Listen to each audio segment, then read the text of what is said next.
peut ensemble s'intéresser à l'expérience telle qu'elle se présente, toujours dans l'instant,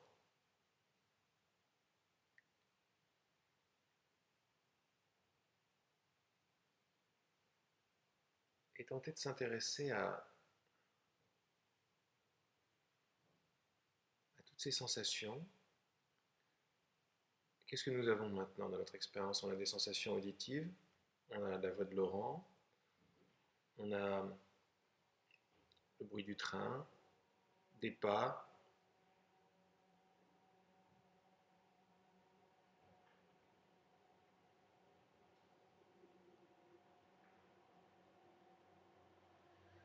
on peut s'intéresser à ce qu'il y a comme distance entre entendre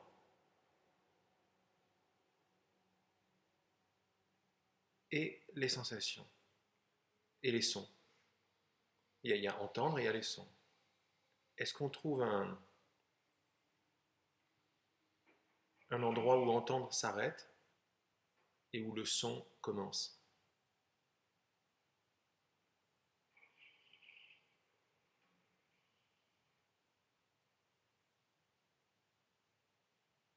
Quelle preuve on a les yeux fermés qu'il y a de la distance, qu'il y a de l'espace entre le verbe entendre, le verbe sentir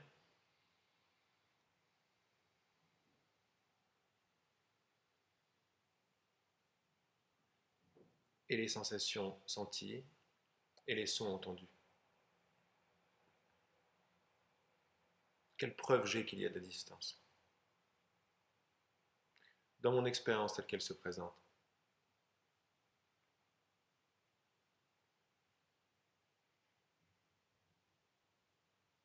J'ai aucune preuve qu'il y ait de la distance. On s'aperçoit que pour, pour parler de distance, il faut replacer la distance en tant que notion. Mais elle n'est pas vérifiable, cette distance. Il faudrait qu'entendre s'arrête là où le son commence. Mais on n'a pas ça, on n'a pas cette délimitation.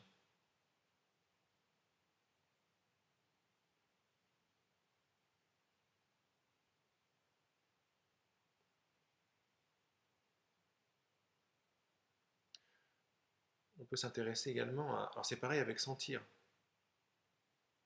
Où est-ce que sentir s'arrête et la sensation, par exemple, fesses par terre, commence?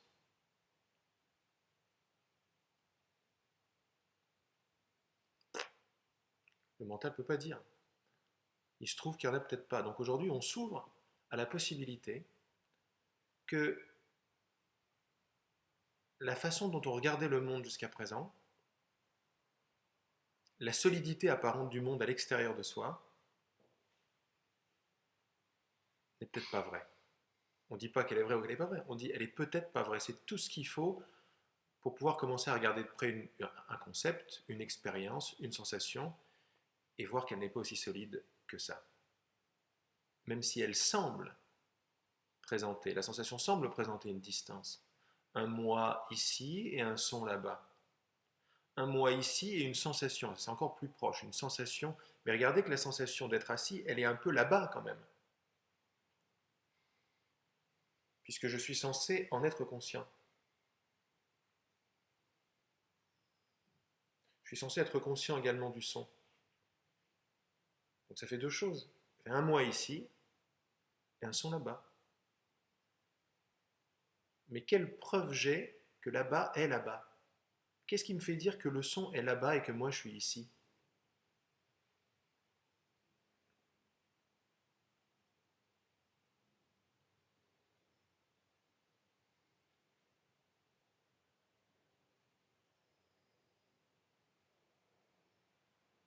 Qu'est-ce qui me fait dire que moi je suis ici et je suis conscient ou je ressens la sensation d'être assis par exemple?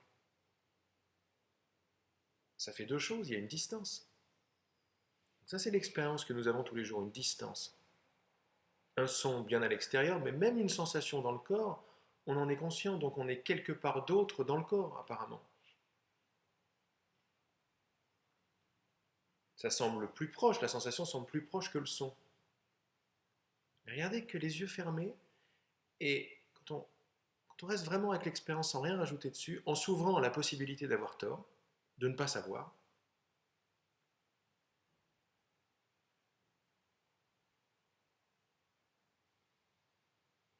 là on peut vérifier si la croyance que j'avais qu'il y avait de la distance entre moi et l'objet des sens, a vraiment lieu.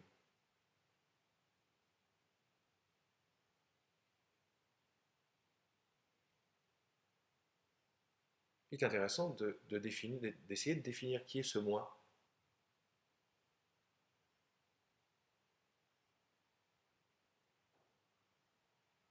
Bah, on se sait tous conscients. On voit bien que le son du train ne me connaît pas tel que je le connais.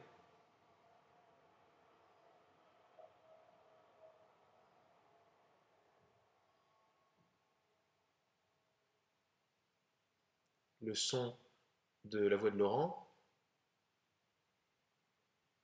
ne me connaît pas comme moi je connais la voix de Laurent. Comme moi je suis conscient de la voix de Laurent.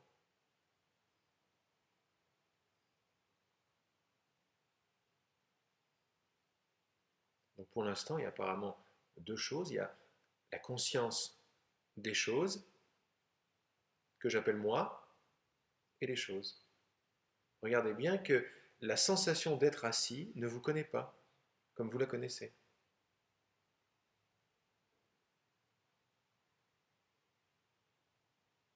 Regardez comme la sensation d'être dans un corps.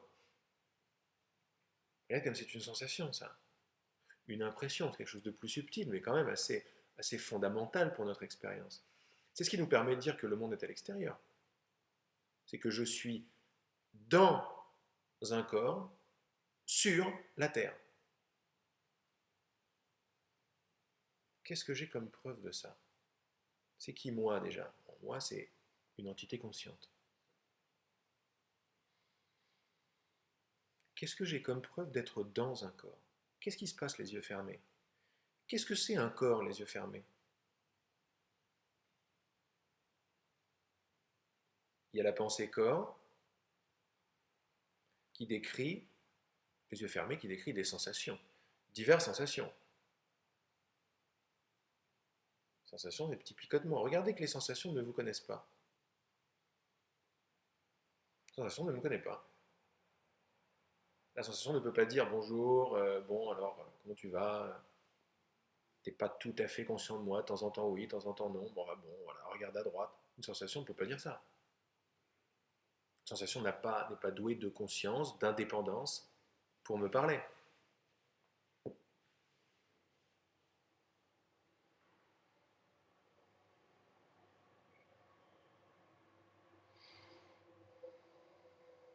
Ce moi conscient, c'est-à-dire ce que je me sais être clairement, c'est-à-dire présent et conscient, j'ai déclaré que ça se trouvait dans le corps. Mais est-ce que ça se confirme les yeux fermés? Est-ce qu'on voit, pour ça, il y a une petite enquête très rapide à faire,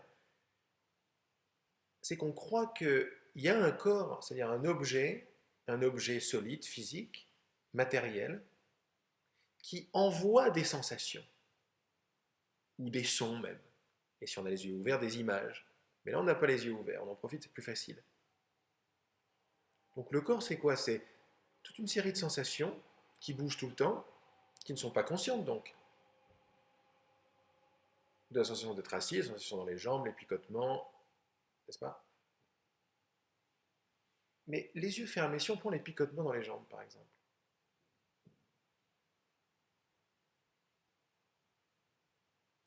est-ce qu'on peut dire qu'il y a des jambes qui m'envoient des picotements? Ou est-ce que tout ce qui existe des jambes, c'est les picotements? Ou la sensation d'être assis par terre, par exemple, la jambe par terre, le poids de la jambe. Mais c'est quoi le poids? C'est quelque chose de solide, d'indépendant, de matériel, ou c'est une sensation de poids qui se présente? C'est du tactile le poids. Et avec le poids de la jambe, c'est une sensation qui est différente du poids du coussin, du poids de la table si je devais la lever, la soulever. Regardez que tout ça, c'est des sensations. Regardez qu'on a affaire à des impressions, des sentiments, des sensations. On croit, la croyance classique, c'est qu'il y a une jambe qui existe, qui m'envoie, avec un poids qui existe, qui m'envoie des sensations.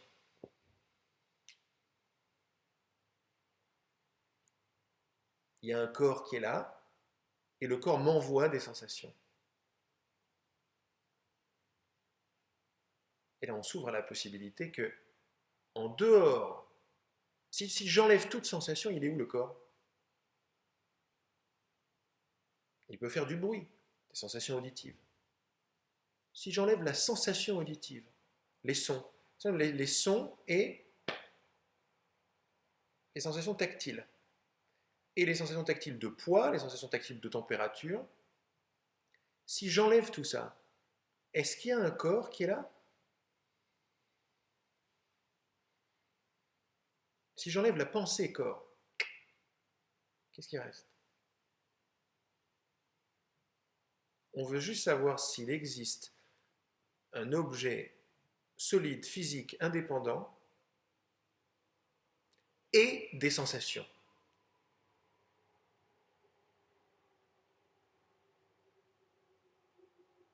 Si les yeux sont ouverts, quand ils le seront ouverts tout à l'heure, qu'est-ce qu'on a comme preuve que le corps est là?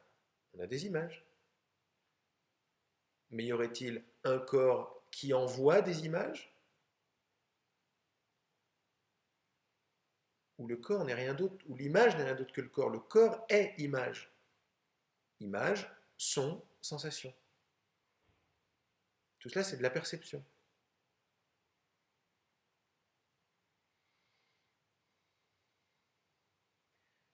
Donc là, quand on fait cette petite enquête, ce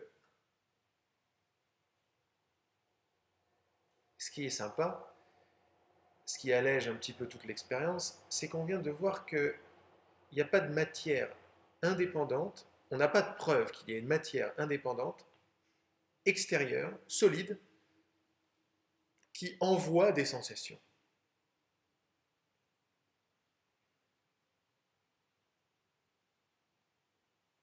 Regardez que le poids, la sensation de gravité, est absolument pas présente du tout sans la sensation. Enlever la sensation de gravité, qu'est-ce qui reste de la gravité à part une théorie, c'est-à-dire une pensée? Regardez, essayez vraiment de faire corps, en quelque sorte, avec le fait que la gravité, le sens de la gravité, c'est-à-dire la gravité, la loi qui régit la Terre, la gravité, la loi physique de la gravité, qu'est-ce qu'il en est de cette loi en dehors de la sensation?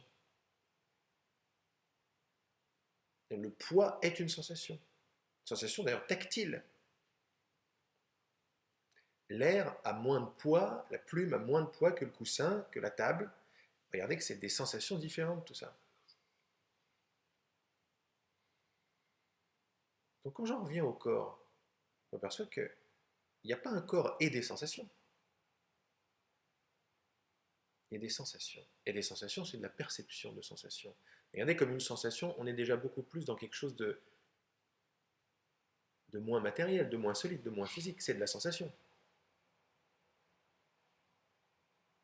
C'est du son, c'est de la sensation.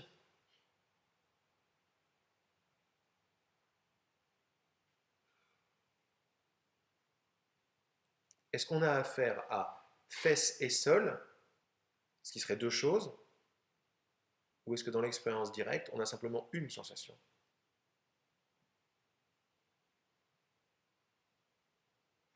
Le mental, la soi-disant connaissance, sujet-objet, résiste à cette méditation. Et là, on arrive à un point très important pour la suite. Le mental résiste ça. Parce qu'on est en train de percer dans une croyance millénaire, quoi, qu'il y a un monde à l'extérieur et qu'il y a vraiment de la matière et des objets solides, là-bas. Là, regardez que la pensée ne peut pas faire autrement que sujet-objet. Quand je pense à quelque chose, il y a automatiquement un extérieur est créé. Je pense à quelque chose. Et implicitement, un sujet est créé avec le penseur. Je suis là, la chose à laquelle je pense est là-bas. Il y a trois choses. Je, penser, le verbe penser et la chose à laquelle je pense. Donc la pensée va résister, parce qu'elle ne supporte pas l'idée, elle ne supporte pas ça, c'est complètement antinomique pour elle, l'idée que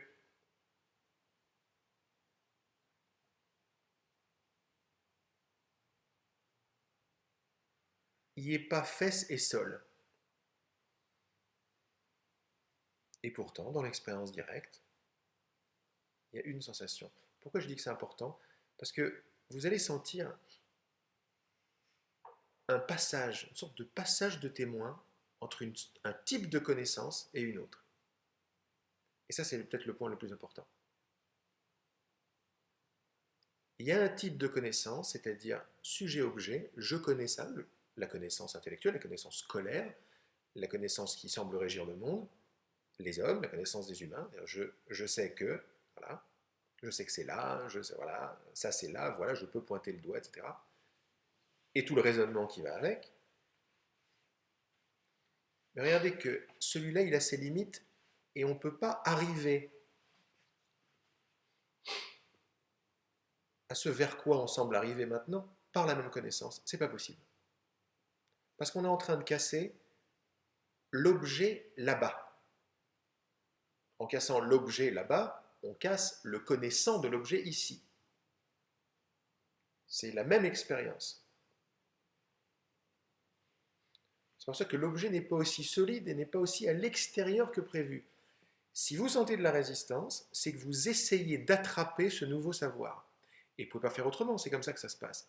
Mais l'ancien savoir, le savoir sujet, savoir objet, est un savoir qui attrape, qui prend. D'ailleurs, on appelle ça comprendre. Et je ne peux pas comprendre quelque chose avec laquelle je suis intime. Quelque chose sans distance, c'est pas possible.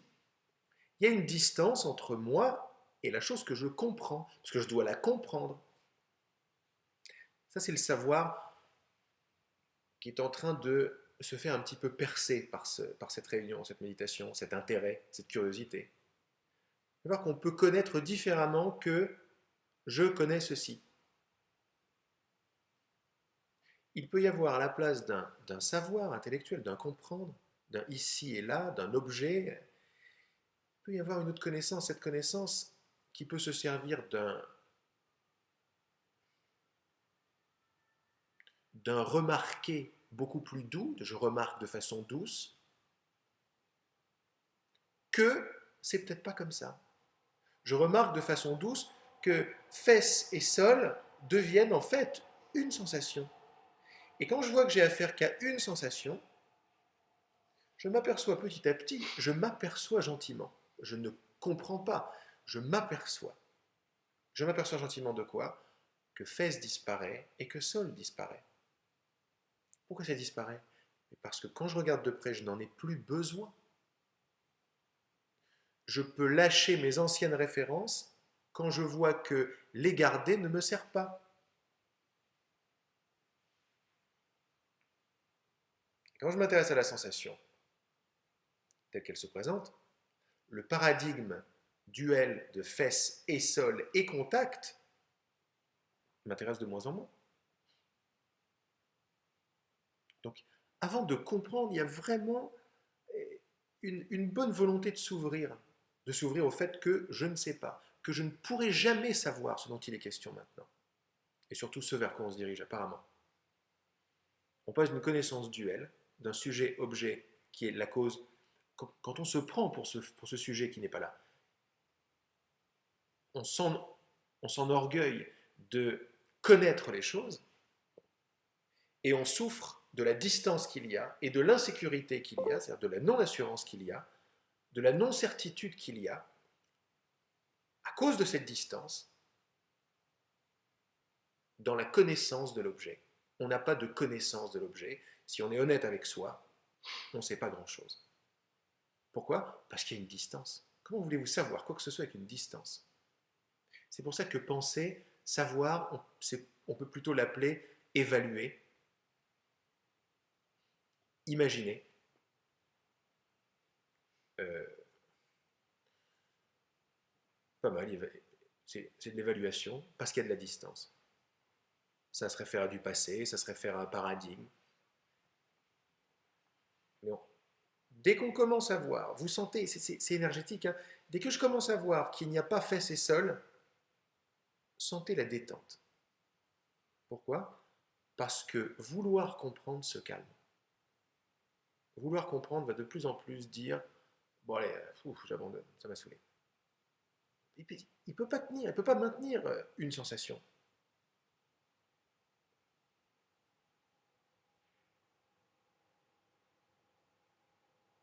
Alors on revient maintenant à la sensation directe, à cette perception directe. La sensation qu'était avant qu'on avait appelée fesses et sol, qui est juste une sensation maintenant, il n'y a ni fesses ni sol, il y a sensation. Sensation de solidité, sensation de poids, sensation de température. Ces sensations-là, est-ce qu'elles sont profondes? C'est-à-dire, est-ce qu'elles sont en 3D? Y a-t-il une profondeur, une solidité à la sensation qu'on appelle corps, par exemple? Quelle est la preuve maintenant dans mon expérience, sans avoir recours à mon savoir passé, à ce que j'ai lu dans les journaux ou à la télé? Dans mon expérience tout de suite telle qu'elle se présente, quelle preuve j'ai qu'il y a un intérieur à mon corps? L'intérieur avec des organes et tout.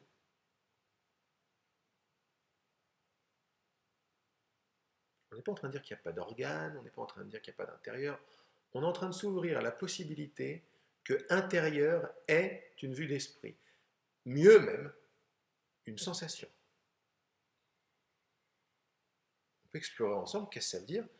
Je suis à l'intérieur de mon corps. Mon corps est un objet en 3D, n'est-ce pas, avec un intérieur. Si on est fin, on peut passer de la sensation à l'impression d'être à l'intérieur. Comme la gravité, c'est une impression de poids. On a l'impression qu'il y a de la distance entre une paroi arrière et une paroi devant d'un corps. De la distance qu'il y a entre la gorge et les fesses, par exemple. Qu'est-ce que j'ai comme preuve qu'il y a de la distance? Les yeux fermés, dans mon expérience tout de suite telle qu'elle se présente. C'est quoi la distance? Vous voyez bien que c'est une impression, la distance? Avant d'être une distance, c'est une perception de distance. Et hop, le comprendre lâche.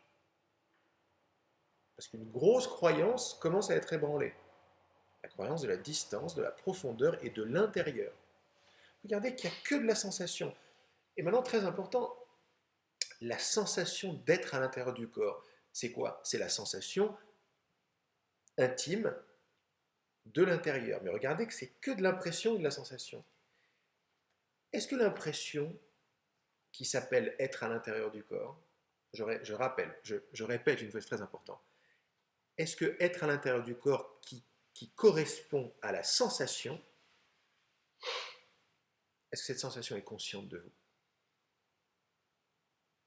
Comme vous êtes consciente d'elle, de façon très naturelle. Est-ce que la distance, qui est une sensation, la distance est des lettres, ça correspond à une sensation, une impression de distance, d'ici et de là-bas, une impression. Est-ce que ça c'est conscient? Est-ce qu'une impression est consciente? Est-ce qu'une impression se sait être? Se sait exister? Une impression arrive et toute seule, elle dit indépendante, bon bah j'existe, je suis toute seule, tranquille, j'ai rien à voir à faire avec la définition, avec toi, avec la conscience, je suis ma conscience tranquille, séparée, je suis la distance, voilà, j'existe de façon absolument indépendante. Non, on voit bien que c'est pas possible. Mais que la distance, la seule réalité à la distance, c'est une sensation, et une sensation ne peut pas avoir d'existence indépendante de la conscience qui les perçoit.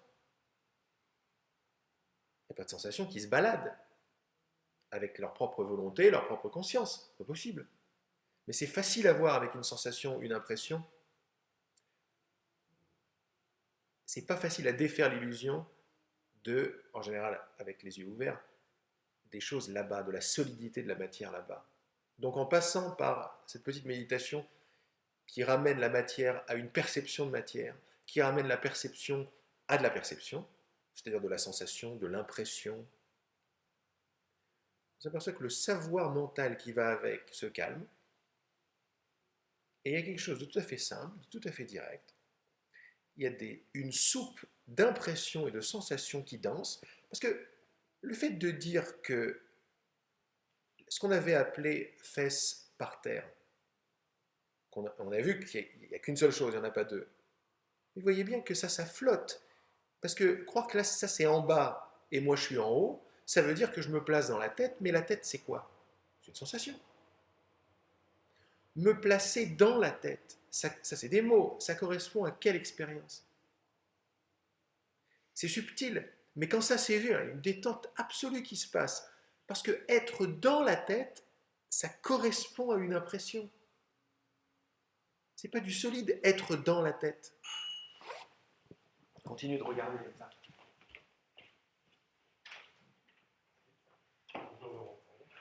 Bonjour les amis. On est en méditation.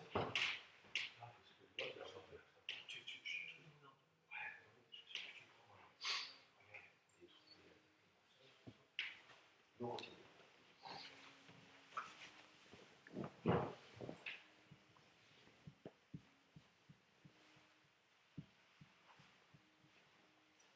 Donc on a les yeux fermés, parce que c'est plus facile de couper de couper le visuel, qui amène pas mal d'illusions, surtout l'illusion de la matière là-bas, de la solidité des choses, et on en revient à de la sensation, à de l'impression.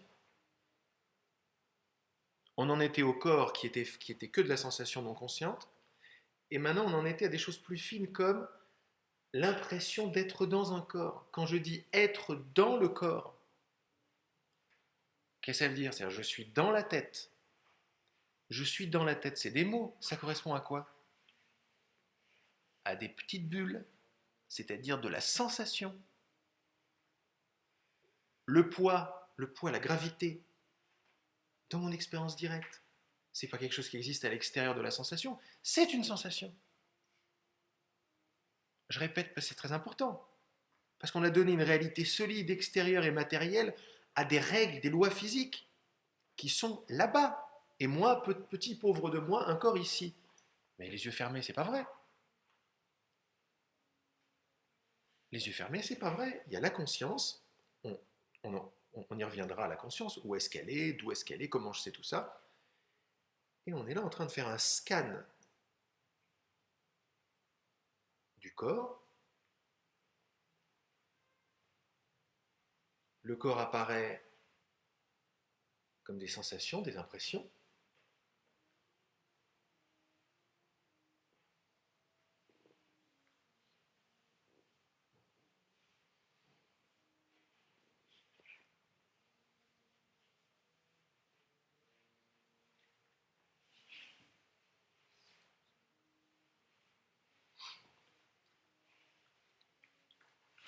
Voilà ce que j'ai.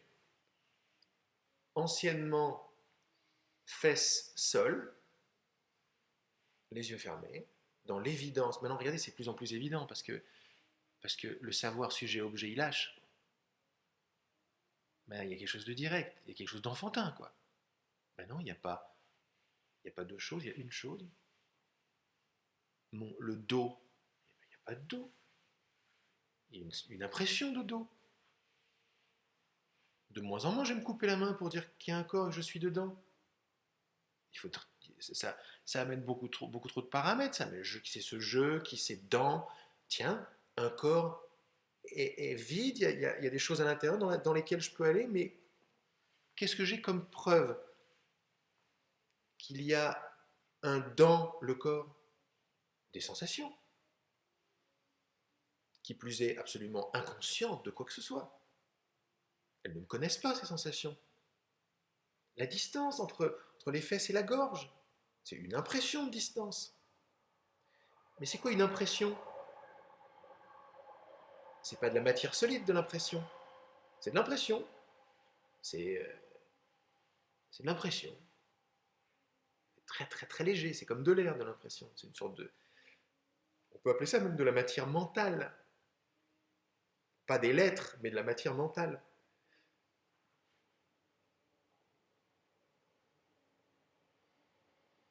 Le poids, c'est pas un poids à l'extérieur, c'est une sensation, le poids. Une sensation, c'est quoi? C'est difficilement définissable en tant que solidité. C'est des choses qui flottent. Et regardez que tout ça, toute cette soupe dense, parce que en voyant de plus en plus qu'est-ce que c'est que la solidité et qu'est-ce que c'est que le poids, que la gravité, mais en haut et en bas, regardez dans votre expérience comme ça perd de sa solidité aussi, ça perd de son évidence. Et pourquoi est-ce que je me sens détendu? Mais parce que l'ancien savoir, il commence à sérieusement passer le relais, passer le témoin au savoir direct. Parce que sujet-objet, il ne peut plus tenir avec plus d'extérieur. Qu'est-ce qui est en train de se passer là, à travers cette vérification? Que tout est sensation, impression, perception. On voit bien que impression, perception, mais même on peut enlever perception. Impression, sensation n'existent pas comme des personnes, des êtres, des entités séparées. C'est pas possible.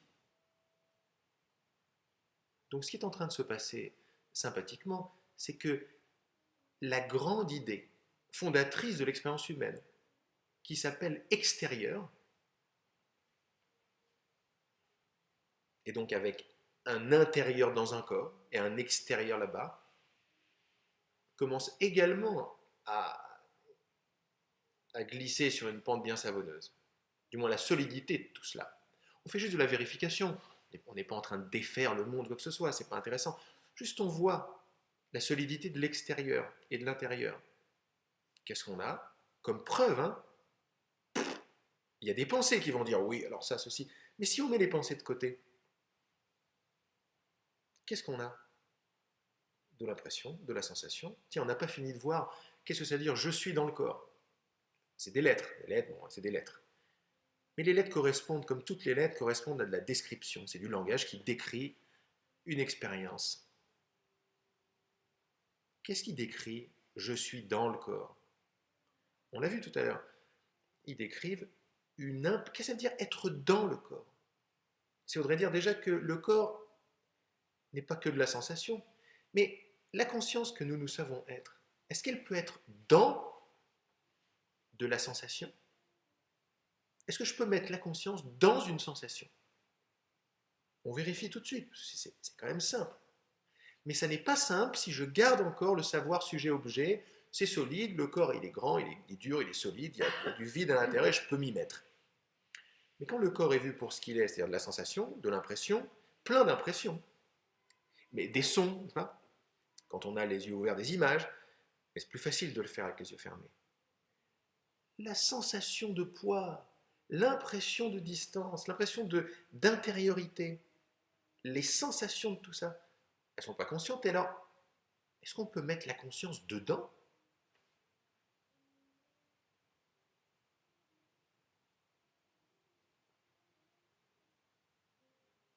C'est pas possible. C'est pas possible. Parce que fesse et seul, ça ne veut plus rien dire. Mais même fesse, ça ne veut plus rien dire. J'ai la sensation, est-ce que je peux me mettre dans une sensation? On est en train de voir que le creux de la matière n'est même pas vrai.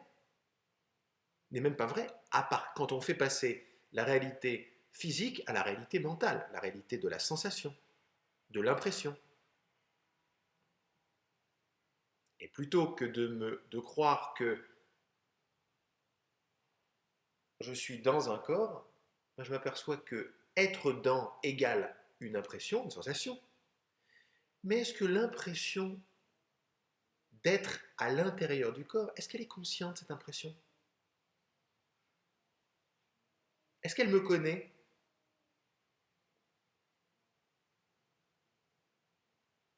Quand je fais des petits mouvements de la tête, qu'est-ce que j'ai?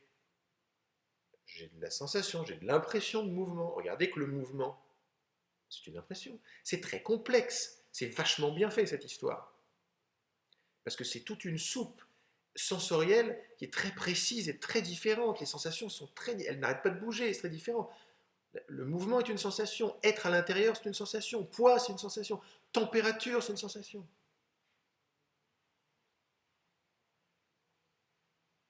Mais quand je croyais qu'il y avait de la distance entre la tête et les fesses, je me référais à quoi? Je me référais à la sensation être dans la tête, à la sensation distance et à la sensation fesses là-bas, qui n'est rien d'autre qu'une autre impression.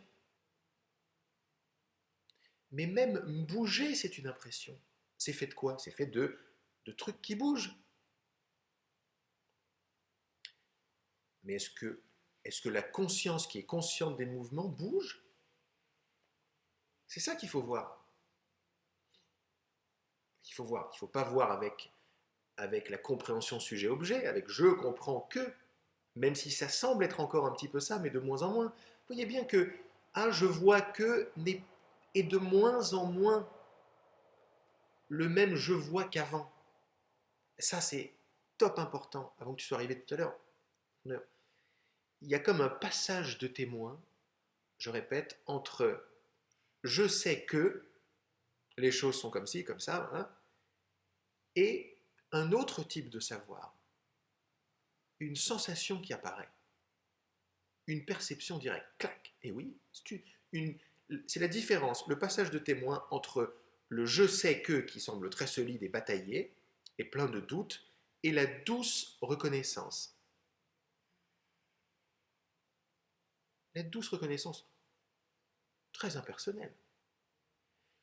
On peut appeler ça une douce évidence. Par exemple, il est évident que la conscience consciente de toutes ces sensations ne peut pas être à l'intérieur de ces sensations. Pas possible. Mais même intérieur ne veut plus dire grand-chose maintenant. Je m'en aperçois comment? On est en train de dire regardez, voyez que. C'est pas tout à fait exact, c'est des pointeurs. Regardez que. Pourquoi est-ce que ça détend, je me sens large et immédiat? Parce que je ne fais pas appel à la même connaissance. Je ne fais pas appel à un passé quand je dis remarquer que. Je fais appel à une douce évidence enfantine et directe. C'est évident que la conscience ne peut pas être placée à l'intérieur des sensations qui apparaissent en elle. Alors je reste avec ça, pourquoi? Mais parce que je me sens bien. Pas parce que j'ai une nouvelle théorie que je vais pouvoir, avec laquelle je vais pouvoir frimer, ou je vais pouvoir arriver à quelque chose. Vous remarquez qu'on n'arrive à rien quand on fait ça? Vous remarquez que arriver que est une sensation, une impression. J'arrive à. Et j'arrive à ça, c'est encore de la distance. C'est encore je pars d'un point A pour arriver à un point B grâce à l'action C. Comprendre, marcher, voir, etc. Qu'est-ce qu'on a comme preuve? Qu'est-ce qu'on a comme preuve de la distance? On ne dit pas qu'il n'y a pas de distance. C'est pas ce qu'on est en train de dire, ça serait un nouveau concept. On s'en remet à la douce évidence que la seule preuve que j'ai de la distance, du déplacement, c'est des impressions. Et pourquoi est-ce que je me sens très détendu? Parce que je passe d'un savoir à défendre à une douce évidence enfantine. C'est évident, quoi. Et pourquoi est-ce qu'on est content? Mais parce qu'on lâche les efforts. J'ai même pas besoin de le prouver à ma voisine, ça. J'ai même pas besoin de m'en enorgueillir. C'est complètement idiot, parce que même le moi qui voudrait s'enorgueillir, j'arrive pas à le trouver. On va s'apercevoir dans quelques minutes que c'est une impression d'être un moi. Et toujours, pour bien séparer de façon pédagogique les torchons des serviettes, on se demande si l'impression d'avancer, d'arriver à l'impression de distance, la sensation de poids, la sensation de température, est-ce que ces choses me connaissent? Est-ce que ces choses sont capables, indépendamment, de s'arrêter, de se retourner, de dire, bon alors, je comprends que, tu comprends, vu, vu les choses telles qu'elles sont, etc., vous voyez que c'est complètement idiot ce que je fais, c'est Walt Disney, quoi. C'est prêter une conscience à quelque chose qui est de la matière un peu morte, quoi. La matière, l'ancienne matière est vue comme de l'impression, de la sensation, absolument pas douée d'intériorité, pas douée de là-bas-ité, hein, pas d'extérieur, pas douée de conscience. Elle ne comprend rien, cette matière, rien. Qu'est-ce que ça comprend, une impression de poids? Ça comprend quoi?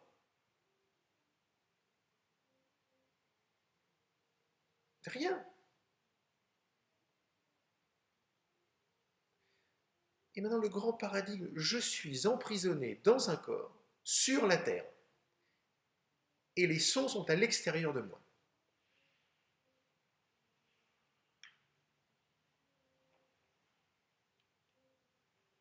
Ça passe où, ça? Vous voyez que ça passe au rang de la sensation, de la perception. Les règles physiques sont les règles d'un jeu de perception, qui est fait de matière mentale. La sensation, on peut appeler ça comme un rêve la nuit. C'est plus solide maintenant. Et puis on voit que c'est pas vrai. On voit que on peut continuer à jouer, à être dans un corps, mais on regarde être dans un corps pour ce que c'est. Être dans un corps correspond à une impression d'être dans un corps. Et l'impression d'être dans un corps ne comprend rien. Or, il n'y a pas d'impression d'être dans un corps et être dans un corps. Ça, c'est ça qu'il faut voir tout de suite. Parce que je n'ai pas de preuve qu'il y a être dans un corps qui m'envoie des sensations et des impressions. Aussi bien qu'on a vu qu'il n'y a pas de poids qui m'envoie l'impression d'un poids. Il n'y a pas de jambes qui m'envoient des sensations de jambes. Non, tout ce qu'il y a à la jambe, c'est la sensation. Tout ce qu'il y a au poids, c'est l'impression, la sensation. Maintenant, tout ce qu'il y a à être dans un corps, c'est l'impression qu'on a appelée être dans un corps. Mais en dehors de ces impressions, qu'est-ce qu'il y a du corps, de l'intérieur, du poids, de la jambe?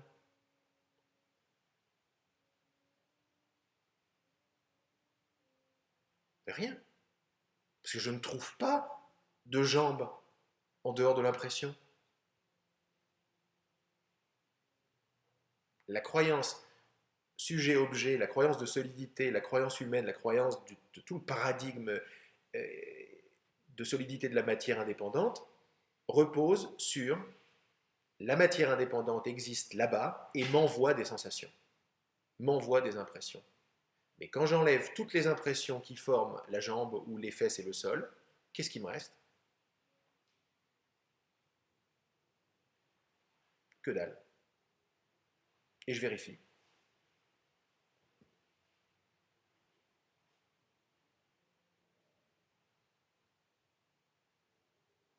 Non, il n'y a pas de problème. Sûrement tout à l'heure, quand on va réouvrir les yeux, on va voir que clac, la distance réapparaît, le truc. Mais le plus important de tout, c'est pas on a l'impression d'arriver à quelque chose, c'est se lâcher tacite ou implicite même de l'ancien savoir, de l'ancien mode de savoir. Le plus important dans ce qu'on fait là, c'est ça. L'ancien mode de savoir s'en prend plein la gueule. Je, ici, sais que ça, là-bas, c'est comme ça, clac, ça commence à basculer.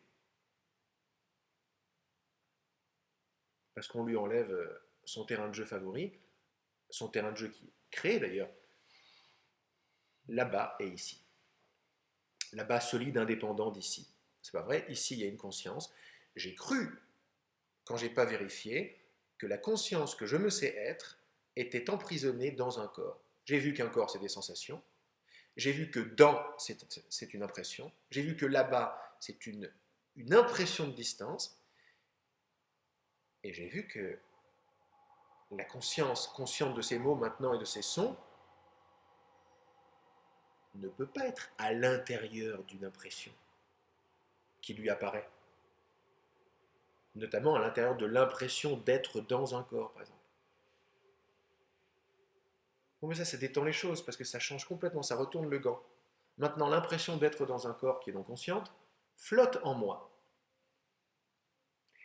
Et je ne la sais pas, même si je dis regardez que, je ne la sais pas comme avant. Elle m'apparaît. Elle m'apparaît sans distance. C'est plus le même savoir. On l'appelle encore pour des notions pédagogiques la conscience. Et maintenant, on va commencer à lui faire sa fête à la conscience. Parce que quand on dit conscience, c'est en général conscience de quelque chose. Vous voyez un endroit où conscience s'arrête et impression d'être dans un corps ou impression sonore de la voix de Laurent commence. Là, je ne parle même pas de la conscience qui est dans un corps, parce qu'on a vu que dans un corps, c'est une impression qui est dans la conscience. Mais quand je dis remarquer que, il faudrait qu'il y ait un sujet qui remarque qu'une sensation est en lui. Non, c'est pédagogique ça. C'est pas ce qui se passe. Si je suis honnête, ça n'est pas ce qui se passe. Qu'est-ce que je peux dire sur la conscience qui entend ces mots et qui est consciente de toutes ces perceptions, de toutes ces sensations de matière et de solidité? D'où est-ce que je suis conscient de tout ça?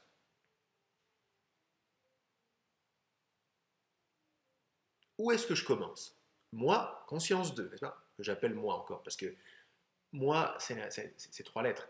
Moi, ça pointe vers quoi? Vers l'intimité. On a appelé moi intimité, on a je suis, c'est l'intimité. Mais l'intimité, c'est quoi? C'est très très proche, très très proche, très très proche. Mais très très proche, c'est une impression. C'est pas solide, très très proche, c'est une sensation. Regardez que la sensation très très proche n'est pas consciente. Il y a conscience de l'impression très très proche, de l'intimité si vous préférez. Bon, maintenant, où est-ce que la conscience de l'intimité commence?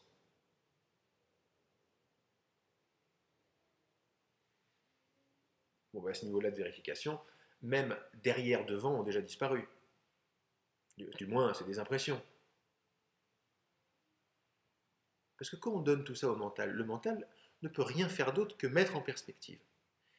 Et son terrain de jeu, c'est-à-dire sa création, c'est la géographie, la géométrie, la mise en perspective, le ici, là-bas, le truc horizontal, quoi. Donc quand je vais lui dire d'où est-ce que je suis conscient, automatiquement, voyez le mouvement mental de définition, de compréhension, qui nous fait une sorte de mise en perspective géométrique avec la conscience ici derrière et l'objet là-bas. Mais on vérifie ensemble si ça tient la route, ce savoir-là. Est-ce que ce savoir de perspective derrière-devant, c'est-à-dire la compréhension, c'est-à-dire le summum de la compréhension mentale, ce qui est une machine, est-ce que ça tient la route devant l'expérience? Ou est-ce que la conscience derrière et la sensation devant, est-ce que là, c'est quoi la conscience derrière? C'est une apparition. C'est quelque chose qui apparaît, c'est une impression de derrière. Si vous avez vu ça, bon, bah là, tout de suite, tout est terminé. Parce que l'idée du sujet, même du grand sujet conscient, machin, quelque part, mais ça dégage ça, parce que vous êtes conscient de cette compréhension. Il y a quelque chose antérieur à la compréhension de la conscience. Forcément.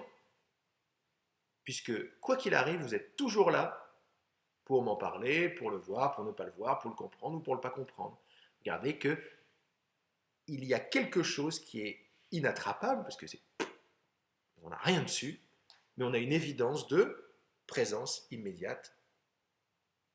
Je ne sais pas ce que c'est, mais il y a un truc encore plus intime que ce que j'ai appelé intimité jusqu'à présent, puisque intimité jusqu'à présent, c'est une sensation.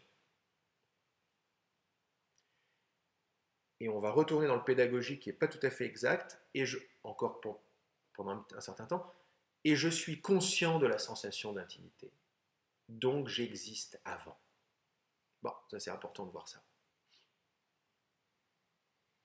Je suis antérieur, ou si vous préférez, je suis, quoi que je sois, je suis présent à ma compréhension de l'intimité, ma compréhension des sensations. Je suis présent à l'observation, à la compréhension et aux sensations.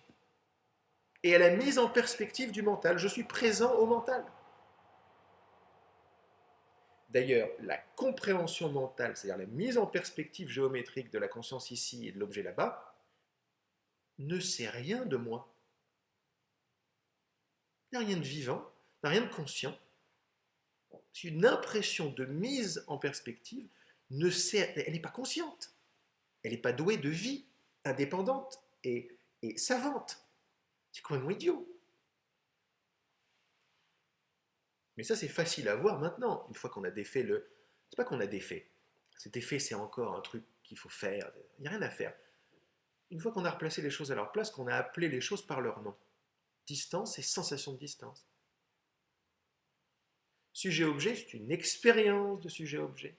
Je ne me coupe pas la main pour ça. Je me coupe la main pour pas grand-chose maintenant. La seule chose pour laquelle je pourrais me couper la main, bien qu'à ce niveau-là de l'expérience, la main, c'est une sensation de main, donc on s'en fout de la couper. Euh, la seule chose pour laquelle je pourrais me couper la main, c'est la douce évidence d'être présent. La douce évidence d'être présent à. Et vous savez, même à quoi? À la conscience. Je suis présent à la conscience de, la conscience des choses. Je suis présent à ça. Parce qu'on est en train de faire des petits trous dedans, la perce, ça devient une passoire. Mais est-ce qu'on perce l'existence? Est-ce qu'on perce être?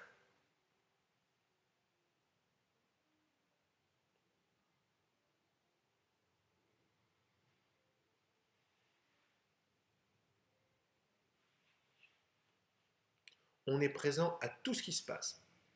Et même quand je dis ça, ça devient déjà un savoir ancien. D'abord, c'est des mots.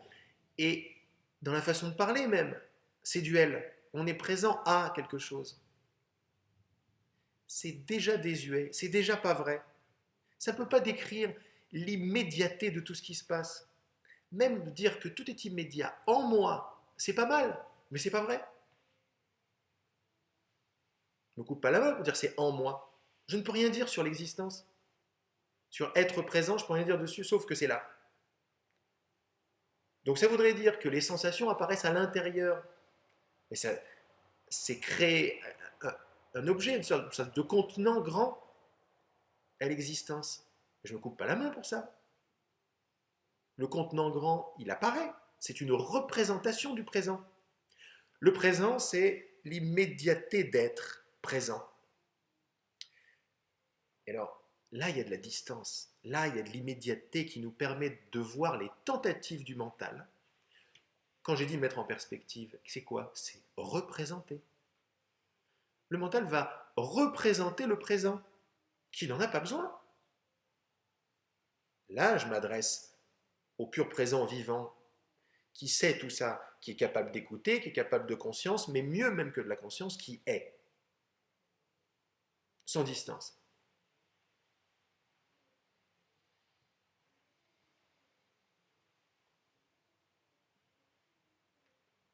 Eh bien, à partir, ça n'est pas une position, mais à partir de être conscience, je ne peux rien dire dessus, sauf que c'est là.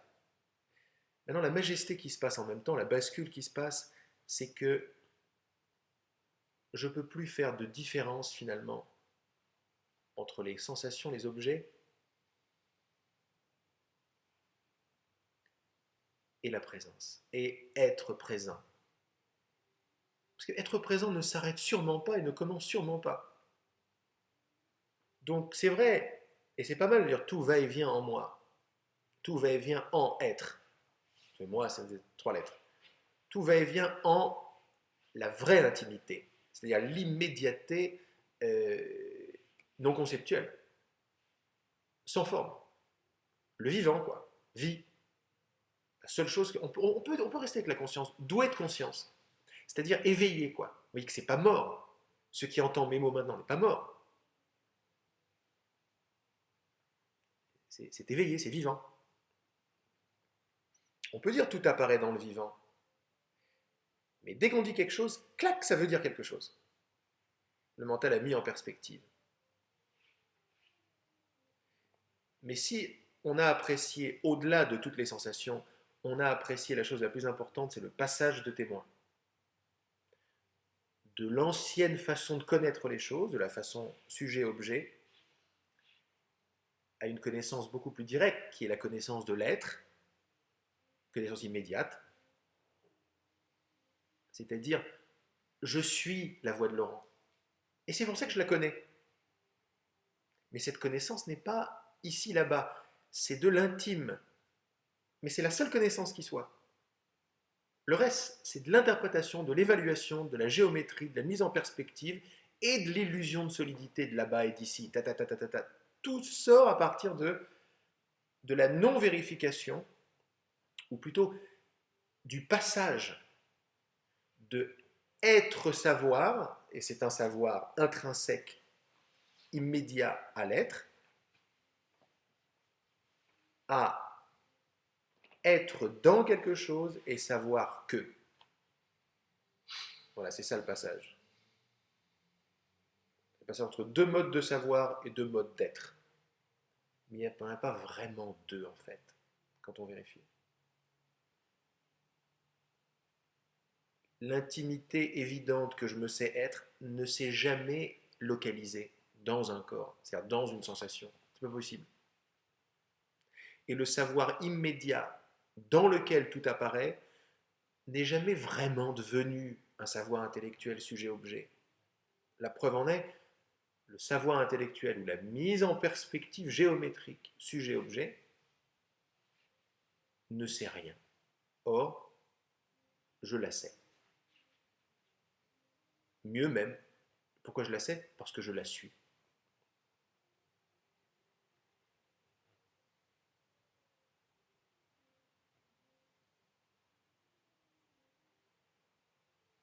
Et il y a un calme sans effort.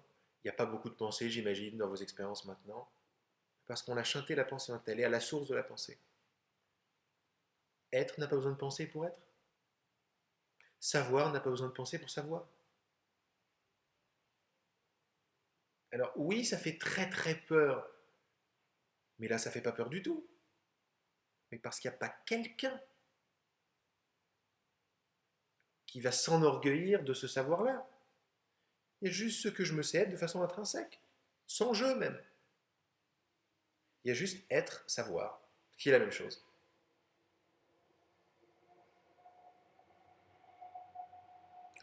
Je connais parce que je suis. Et même dans notre expérience, je connais la chaise parce que je suis la chaise. Parce que rien ne peut exister en dehors et rien n'est séparé et il n'y a pas de distance. Je ne peux connaître que parce que je suis. Il y a même, ce qui est incroyable, il n'y a même pas de choses connues. Je ne peux que me connaître moi-même. Pourquoi? Parce que je suis. Regardez, je suis ne commence, ne s'arrête, n'est ni rouge, ni blanc, ni haut, ni bas, ni homme, ni femme. C'est après ça. Je précède, je suis antérieur à toute chose. Mais je ne peux rien dire sur moi, parce que dire, c'est là-bas. Soi-disant là-bas, n'est-ce pas?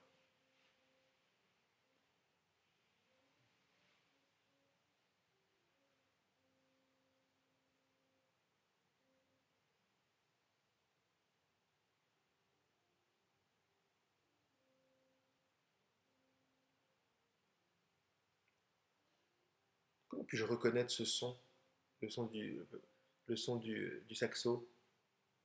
Et parce qu'il n'y a aucune distance et de l'immédiate intimité.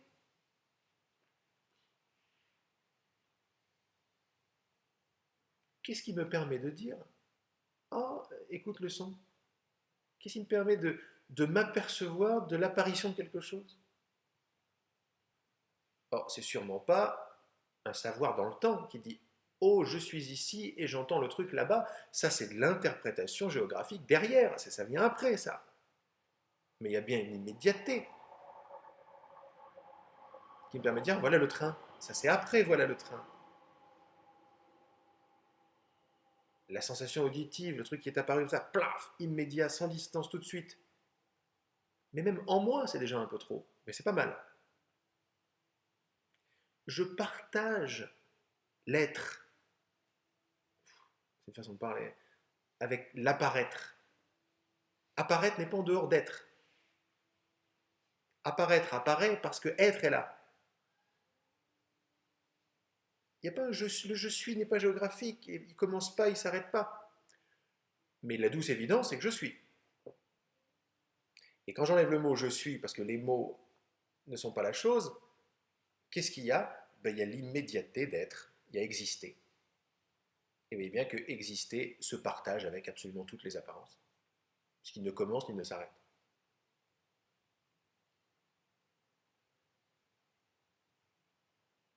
Mais même savoir ou chercher, savoir que ou chercher, partage le même fait d'exister que moi, parce que ça apparaît.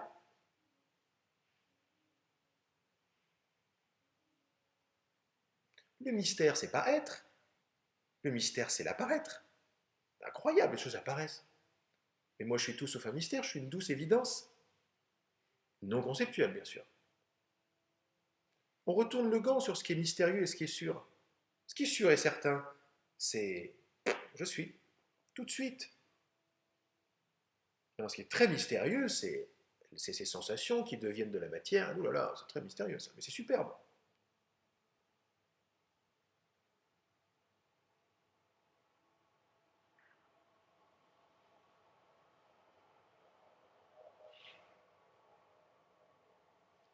Donc maintenant qu'il y a eu ce passage à témoin entre un mode de compréhension et un autre, un truc dans le temps et un truc évident et direct, un truc compliqué adulte et un truc enfantin et simple, alors je fais partie de ceux qui aiment croire que quand, quand le mental se fait percer comme une passoire comme ça ne passe pas inaperçu dans les fondations même de notre expérience, les fondations même de la psyché, si vous voulez. Il peut y avoir des résistances après, mais même en ouvrant les yeux, et même si le monde ressaute à l'extérieur et ressemble solide, et ça devrait être le cas, c'est plus la même solidité. C'est plus pareil. On peut dire que le règne du mental duel et sa solidité euh, qui ne tient que sur le fait de ne pas être vu, ben, ne peut plus tenir très longtemps maintenant. Et là, on retourne dans le temps, donc c'est pour ça que je ne peux même pas couper ma main pour ça, mais ce qui est en train de se passer là, avec des vérifications enfantines de simplicité, ça ne peut pas passer inaperçu dans l'expérience. Alors peut-être qu'après, ça va se resolidifier, j'arrive pas, mais c'est au supermarché que ça va se passer. C'est après-demain que une reconnaissance avec la caissière va avoir lieu, une non-distance avec un arbre, que la solidité apparente, que l'extérieur, l'intérieur va commencer à s'effriter. C'est pas quelque chose que le jeu, le moi, qui pense, qui sait, qui arrive à, va pouvoir faire. Bon, en plus de ça, lui, c'est une notion. Donc une notion ne peut pas faire grand-chose finalement. Mais c'est en cours. C'est en cours. On ne choisit pas d'écouter ça, d'être ouvert, de venir, de comprendre. Ça se fait automatiquement. Donc si on est là ensemble à écouter ça et à se faire percer comme ça, c'est qu'il y a un désir fort qui nous pousse, qui n'est pas personnel. Il y a un intérêt. Donc il n'y a pas de raison pour que ça s'arrête. Quand on fait, j'ai un ami qui dit, c'est comme une toile de caoutchouc, un bout de caoutchouc très tendu.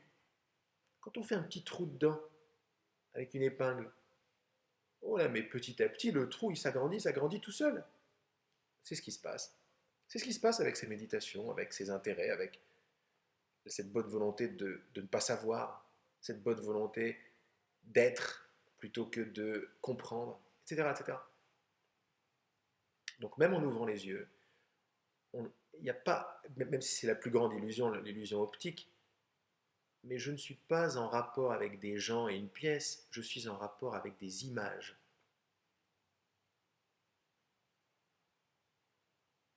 Et tout comme il n'y a pas une jambe qui existe et qui m'envoie des sensations de jambe, parce qu'il n'y a que sensations, mais il n'y a pas l'image de corps et des corps.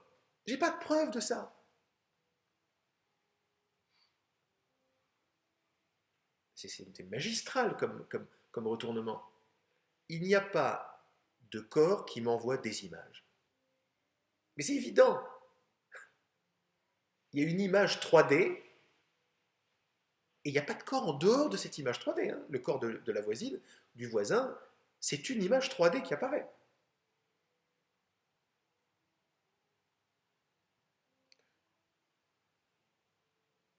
Donc on peut calmement ouvrir les yeux si ça nous plaît, ou les garder fermés, puis rester dans cette espèce dans ce flottement vivant.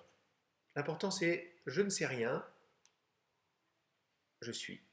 Ça flotte, c'est vivant. Le vivant, le vivant, le vivant, le vivant. C'est le pointeur, c'est le vivant. C'est vivant.